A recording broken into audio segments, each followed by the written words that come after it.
če bi videli kužka privezanega pred trgovino, na kakšnem dvorišču, vrtu, kjerkoli ali pa sredi travnika, nikoli sami ne pristopamo do psa. Nikoli. Če je pes z lastnikom, moramo vedno vprašati lastnika, ali dovoli, da kužka pobožamo. Za pse ni najbolj lagodno, da se ljudje sklanjajo čez njih. Sklanjanja kot naprej čez pasjo glavo so za psa včasih grozeča.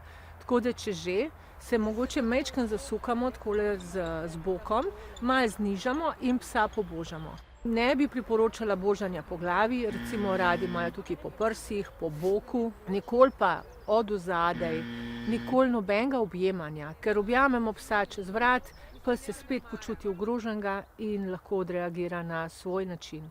Ne delimo pa tega, da sami pristopamo, stegujemo roko, zdaj me je povohal in zdaj ga jaz lahko božam. Ne.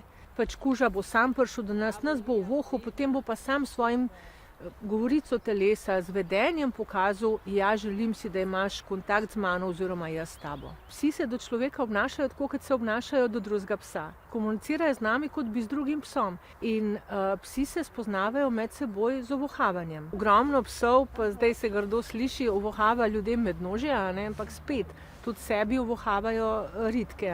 Pes je žival. Moramo upoštevati njegovo naravo. Žival odreagira velikokrat nagonsko, sploh če ni človeka zraven njegovega. Pes nikoli ne dela nič narobe, pes se vedno obnaša kot pes.